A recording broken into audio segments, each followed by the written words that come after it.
Well, I'm here at Asset Day, just about a week and a half before the start of LCS, with coverage brought to you by Alienware. I'm joined right now by Dardoch as well as Brokenblade to chat about the off-season, Dardoch joining TSM, all the fun stuff that's been going on behind the scenes. So first off, you guys have been boot camping. When did you guys get back from that? We got back, I think, on the 24th of December, right before the holidays. So you've been back for a bit. Yeah, we've been back for a while. How was the boot camp? I think the boot camp, it was basically just to get to know each other. We have 3 new additions to our team. We also have Kobe and Wirefrost, and it was really good to get to know each other. And we had we scrimmed a lot of teams, Chinese teams, Korean teams, and it was good to see how they play. So I think we also learned a couple of things. How has solo queue over there differed from your solo queue experience here? I got a tip on this question, so I'm curious to see what the answer is. Well, actually, contrary to popular belief, the quality of Korean solo queue during preseason is not super high. It is higher than NA, obviously, but there are a lot of inters and a lot of trolls. But yeah, obviously, like I said, it was still a lot better quality than NA, but mostly because it was 7 ping. Okay, so it's the ping really that was helping out. Yeah, the ping makes a huge difference, at least for individual practice. So when you get these inters and trolls, which are on every server, obviously, you can still practice at least your champion, but not the same for 60 ping North American solo queue. Now that you had to come back to the 60 ping, how have you been faring in solo queue? Some better than others. For me, it's easier because I'm more used to higher ping, since in Turkey I used to play with a 50 ping, and in NA it's like a 60 to 70. So it is really fine for me. Obviously, it's better to have a lower ping, but I can survive with it. So. Yeah, I'm a North American player. I've been playing with 90 to 60 ping for my whole career, so I'm chilling. So I was watching yesterday. You both hosted a tour for Logitech, I think your sponsor, over in Korea, and you both had names for each other. I'm trying to remember that it was like Mr. Smooth Vibes or something. I don't know. CEO of Vibes and straight beefy mode. Okay, so is this a permanent thing, or was it just for that piece of content? We have a social media guy who has a really ridiculous Twitter, and just from his Twitter we have all these names, and all of our names came from his Twitter. Okay. Just scrolling through. Do other members of the team have different names? Björk had one. Yeah. Casper had a name, but it was not from. Okay. It was more of an inside joke in our team, more than a direct thing from his Twitter. But yeah. Are you allowed to share Björk's name, or is it not safe? What is it? Hope she notices. Hope she notices is okay. All right, but that's it. So Colby has one, but not. Yeah, it's just an inside joke. Okay. Well, that's good. I'm glad. I hope those names stick, because I feel like you could make merch out of that. I feel like there's a lot of opportunities there. Yeah, that's But you guys have true. been getting along pretty well. It sounds like you guys have been kind of pals since you joined up on the team. Yeah, me and Bibi played a lot of duo queue even when I was on Optic Academy last year, so it was pretty natural, at least for me, to be closer to him outside of game, and we spent a lot of time together during the boot camp since both our sleep schedules were really bad. We were waking up at like 5 a.m. to play duo queue every day. So yeah, I'd say we're pretty close so far. What's it like duo queuing with Dardoch? Honestly, no offense to any Palmer jungle I play with, it's just he's on a different level. I don't want to boost his ego. It's just mechanically he's very, very gifted, and I don't think that is something that is surprising to anyone. And it's just, I just feel good to play with him, and it just, it makes me generally just happier to play. Oh, that's so sweet. But under the table, pat on the knee. What is it like with the rest of the roster coming together? Because Brokenblade, for you, this is the majority of the roster has changed out over last year to this year. Honestly, I think already I can see that the team environment and the vibe of the team is just different. It's not necessarily bad, it's just different because the personalities are just a lot, it's just, as I said, different. For example, our bot lane, Bio and Kobe, they're both really, really calm guys. And for example, if you want to go out, you more have to drag them to go out because they're more shy guys, especially Kobe, because he came from EU. He doesn't know many people from here. It's basically just like Sven. That when he came to NA, he didn't know many people, and I think it's just important that we welcome him very well. I think we did it in the Korean boot camp. I think he was very comfortable, and yeah. But you've been dragging them out. It sounds like you're trying to get the bot lane to go out. Just to like kind of get to know each other. You know, Okay. like when you go out for food. Oh, sorry. They're the kind of guys who reply to "Let's go out with food," and they'll instantly reply with but we'll miss like 2 solo queue games worth of time, you know? Like, they're those kind of guys. So gotcha. they're really hard workers, and it's not like they don't want to spend time with us. They would rather be playing games, which most gamers, you know, experience that feeling. Did you guys get a chance to do anything fun or interesting outside of the scrims and the boot camp? I know our boy Spica in Academy was frequenting the Korean rodeo. Oh, really? Okay, so he was doing some shopping. He's a big spender. Okay, nice. But other than that, I don't think we really did much outside of played the game. Yeah.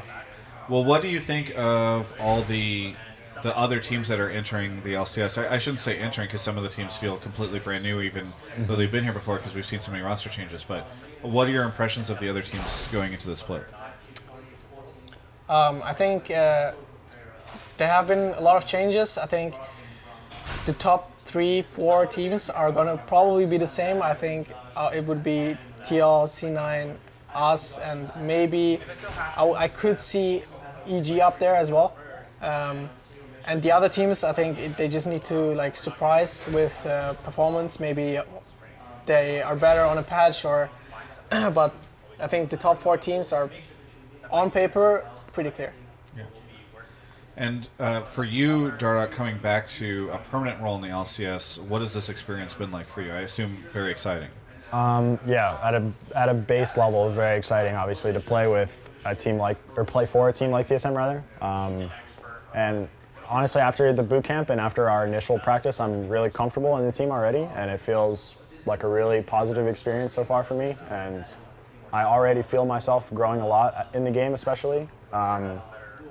Playing with people like Bjergsen is really eye-opening, and it shows me a lot of things I can improve on literally every game, so it helps a lot. I was talking to Parth in the offseason, and he mentioned that you and Bjergsen had a lot of conversation before you officially joined the team to kind of figure out how you both see the team and how this all works. And I don't know if you could maybe talk a little bit to what that experience was like.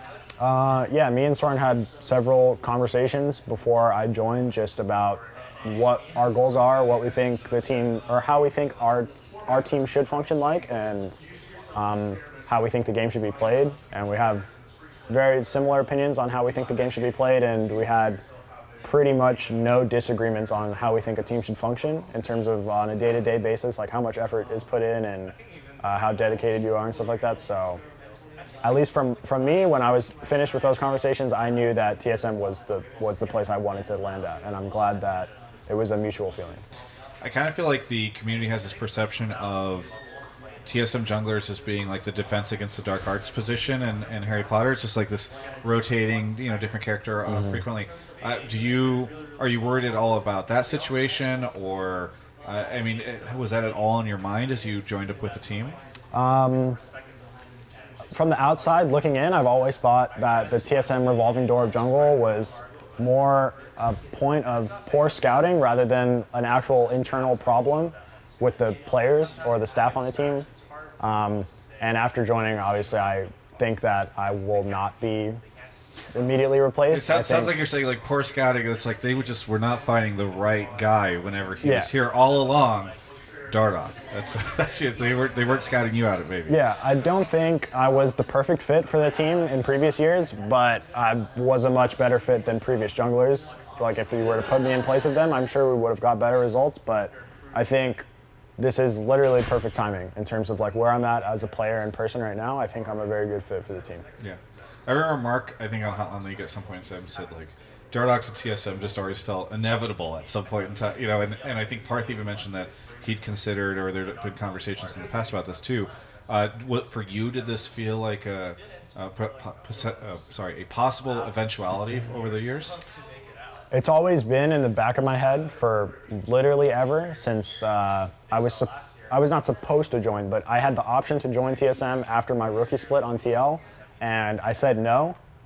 And we didn't end up actually coming to a deal or an offer or anything like that. So since then, every offseason that's come, it's been like, I should have joined TSM, you know. But I'm glad that everything went the way it went, right? Like I don't think I would have had success if I joined TSM in 2016. Brokenblade, I know that you guys had a great spring last year, but unfortunately fell short in the summer, didn't make it to Worlds. How confident are you that this team is going to be able to really show up and secure the top 3 position? I'm sure you're getting this question a lot. Honestly, there has been a lot of talk that, especially my performance has dropped from spring to summer. But I'm really after scrimming with this new team, I have this kind of spring vibe that I had last year, where I was feeling really confident. I was solo killing a lot of people on top lane, and I just have this feeling again. And the best feeling about me being on this team especially is even I have the confidence to do anything I want, go take any risks. And if I fail, I have the backup of players like Kobe and players like Bjergsen, right? And I have probably the best player who can set me up for success on the top lane, which is Dardoch, right? So I'm feeling really confident and just really ready already, especially after the scrims that we have played. Of course, it's still really early to say that we're really insane, but I think we will probably have, in the early season, an edge over other teams. Yeah. TL seems really confident in their position of continuing to be first place. Do you feel they should be that confident? Either of you. I mean, they have won the split 4 times in a row. Of course, they should be confident. They've got history on their side for sure, yeah. So anything else than being confident is just not good for the first place team, right? Yeah. But I think we are definitely contenders next year. Yeah. I'm excited to see how that goes for you guys, because it does seem like this is going to be a really exciting roster. And TSM fans I know are already starting to celebrate and get excited for what you guys are going to be able to do. Kind of shifting gears, I'm curious, there were some off-season changes around format. So Monday night games, I don't know if you guys have much of an opinion on that. It seems like the pro players I've been talking to are kind of split on it. If it helps viewership, then I think it's a good decision. Scheduling, the only thing I have a complaint about is potential scheduling issues where we play on Saturday, there's a break on Sunday, and then we play on Monday kind of thing. But I guess it's unavoidable, so no real point complaining about it. But yeah, those are the only negative I really see in that. And then you're aware, I assume, of the championship points being removed from Spring Split. Yeah. Okay. I ask only because earlier I interviewed Doublelift and Pobelter. Pobelter had no idea about any of this, and we got a live reaction to his discovery of it. But what do you think of the change-ups for Spring Split from the point system type situation?